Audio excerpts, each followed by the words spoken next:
caminadora, un cultivo de pimientos o tomate, en los cuales los adultos que podemos evaluar, es un patrón, un parámetro importante la evaluación de adultos para hacer seguimiento de poblaciones e incluso de efectos de medidas de control. Temprano, los adultos están ocultos. A partir de las 10 de la mañana los encontramos en la parte alta de la, de la, de la planta, donde los adultos ya entre las 10 de la mañana y las 2 de la tarde están ubicados en la parte alta de las plantas, se pueden evaluar con toda comodidad. Y ya por la tarde, a partir de las 2, 3 de la tarde, empiezan a ocultarse. Entonces, para la evaluación, las horas ideales para el caso de los adultos es entre las 10 de la mañana y las 2 de la tarde, para poder establecer poblaciones, en el caso de mosca minadora. También es importante esto para ejecutar medidas de control. Yo no estoy de acuerdo con el manteo, por ejemplo, porque es una medida de última instancia, ¿no? Cuando uno mantea es porque la población de adultos es tan grande que ya se ha roto con todo el programa de control y no me queda otra cosa que mantear. Bien, pero de ejecutarse el manteo tendría que ejecutarse entre las 10 de la mañana y las 2 de la tarde, porque es la hora en que los adultos están en la parte alta de las matas, y por lo tanto es más fácil que sean capturados en esas mantas pegantes, ¿no? Lo mismo pasaría si yo aplicara algunos cebos, ¿no? Para otras especies, por ejemplo, atraídas por cebos.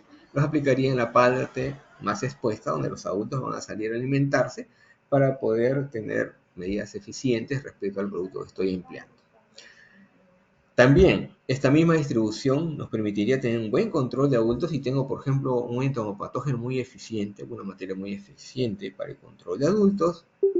Ideal sería aplicarlo muy temprano en la mañana porque está toda la población concentrada en la parte baja, o por la tarde o la noche donde toda la población también está concentrada en la parte baja, ¿no?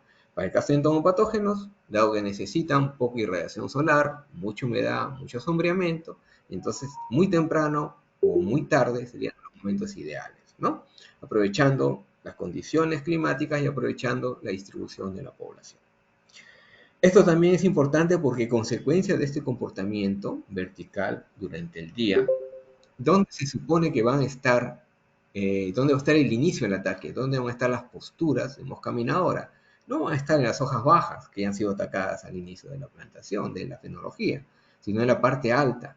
Y en mosca minadora ya hace muchísimo tiempo, podemos decir que desde el año 95, 96, 97, ya se definió el programa de manejo integrado. Lamentablemente no se emplea, no se ha difundido, no se emplea, pero ya se estableció con excelentes resultados, utilizando diferentes medidas de control. Y mosca minadora no debería ser un problema importante porque ya se ha trabajado durante bastante tiempo, y los que hemos trabajado en eso sabemos que ya hay un programa establecido que no se emplea naturalmente, ¿no? Por otras cuestiones, más que por cuestiones técnicas. Y nos permite establecer que en la parte alta de las plantas, en el tejido joven, ahí se inicia el ataque, ahí se inicia la infestación, y es ahí donde hay que ejecutar un programa de control eficaz, ¿no? Más que concentrarnos en la parte baja, donde va a estar la población ya en estado de pupa, o con órganos totalmente afectados a los cuales ya no podemos proteger porque están dañados, destrozados, lo que no sucede con los órganos nuevos, ¿no? Entonces acá hay diferentes conceptos que nos están permitiendo aprovechar los datos de la evaluación, ¿no? Y del comportamiento que le conocemos a este tipo de insectos.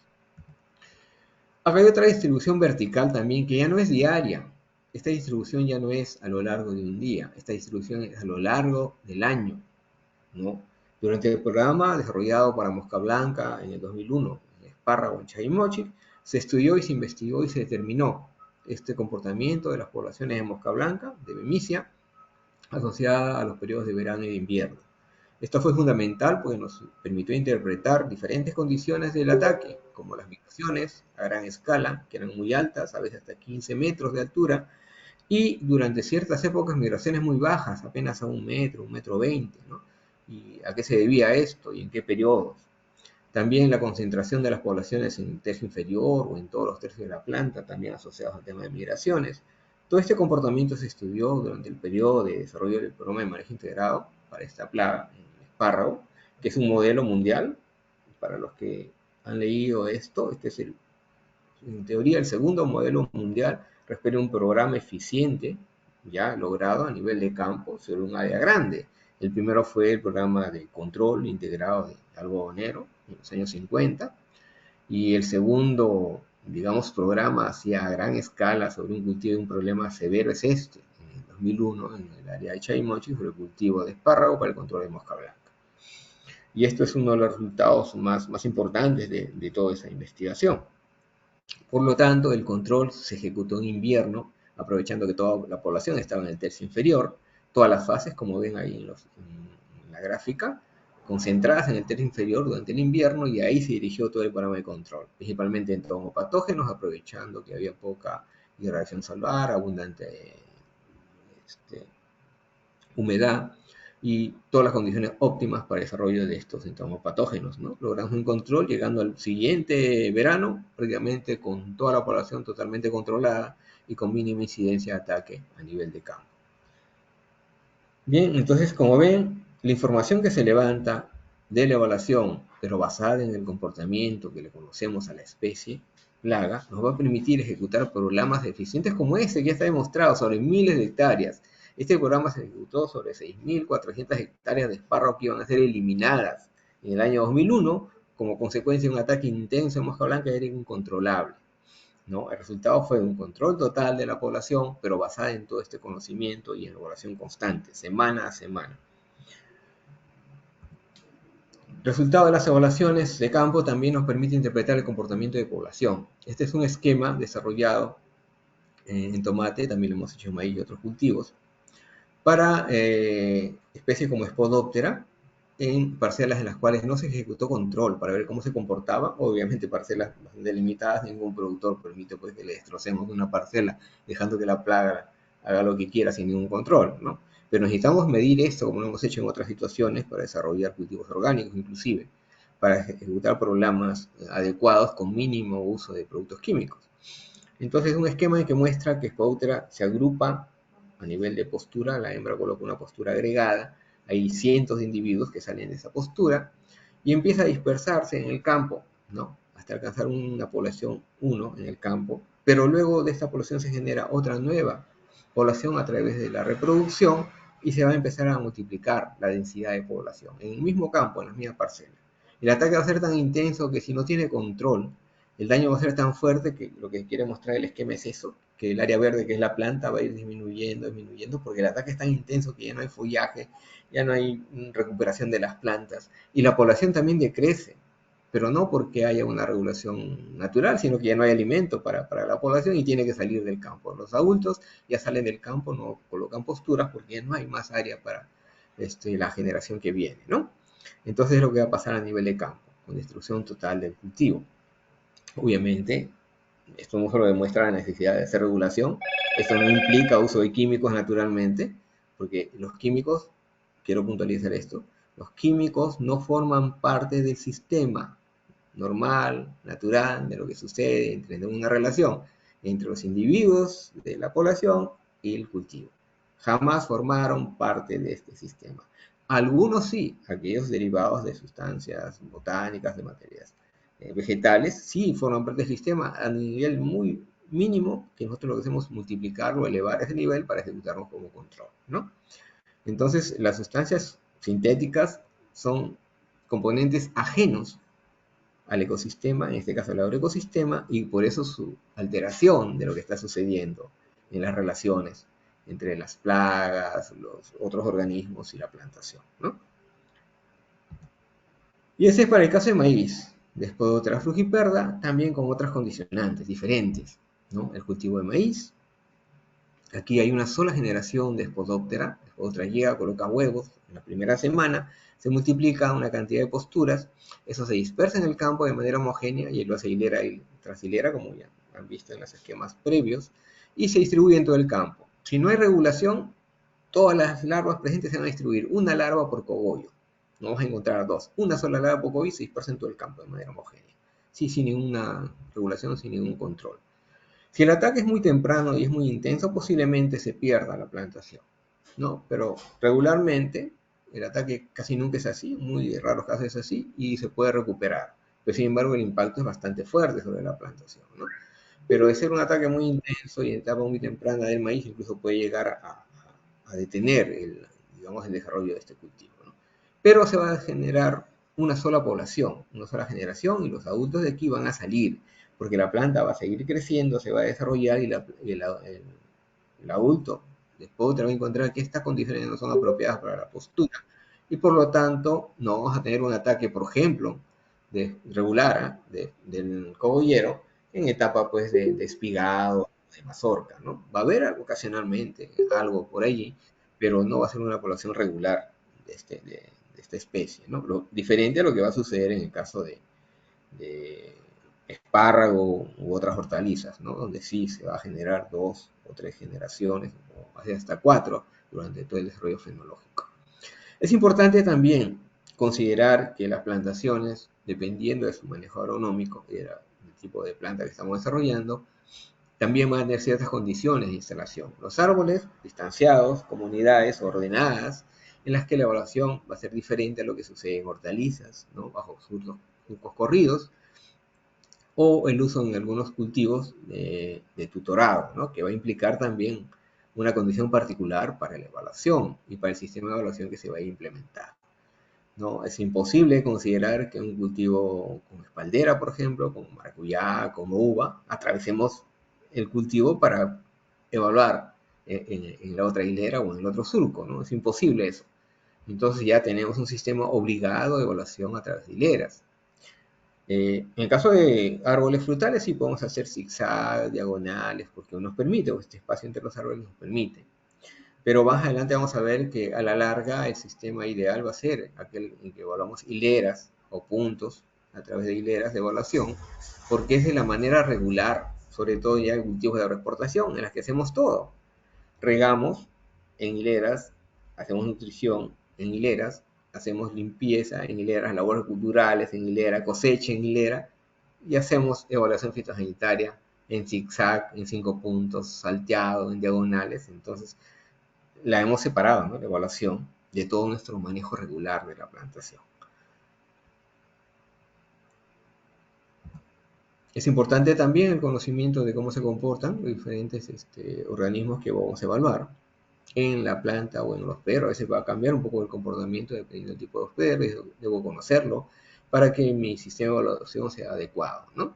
Si una especie se dispersa regular en toda, en este caso, toda una hoja, todos los foliolos de una hoja, entonces puedo coger cualquier foliolo o toda la hoja en su conjunto, porque el objetivo también es que yo tenga bajas poblaciones al inicio, ¿no? Pero si es una especie que se congrega siempre en las hojas más externas, digamos, siempre su comportamiento regular así, me concentro en esas hojas y no pierdo el tiempo en las otras hojas o foliolos en los que regularmente no voy a encontrar esa población.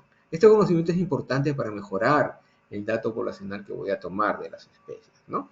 Este es solo un ejemplo, para el tema, por ejemplo, de arañitas, puede también ser el tema de querezas u otras especies en las que yo tenga que investigar bien cómo se instalan en los diferentes órganos en ciertos momentos fenológicos para hacer una buena evaluación y realmente siempre encuentren lo más mínimo de presencia de la población que estoy tratando de evaluar. Bueno, la evaluación es una toma de muestra. Yo no puedo evaluar toda la población presente en todas las plantas del cultivo, es imposible. Por lo tanto, mi evaluación consiste en tomar una muestra, una cierta cantidad, un espacio, para poder medir ahí y luego con eso inferir que eso es lo que sucedió en ese espacio o en ese conjunto de plantas, es lo que sucede en toda la planta o en todo el espacio, ¿no? En toda la parcela en la cual estoy tomando esa muestra. También es importante, dependiendo de las especies de lo que quiero evaluar, que yo haga una estratificación, ¿no? Esto primero nos permite conocer el comportamiento, nos permite medir mejor también el impacto que tiene a nivel vertical y me permite definir también si es necesario hacerlo en todos los tercios o para la evaluación mucho más rápida y más precisa voy a elegir un tercio en particular dependiendo de la especie que estoy evaluando o de su fase que estoy evaluando. Incluso esto también incluye el área subterránea, ¿no? Dependiendo de lo que voy a evaluar.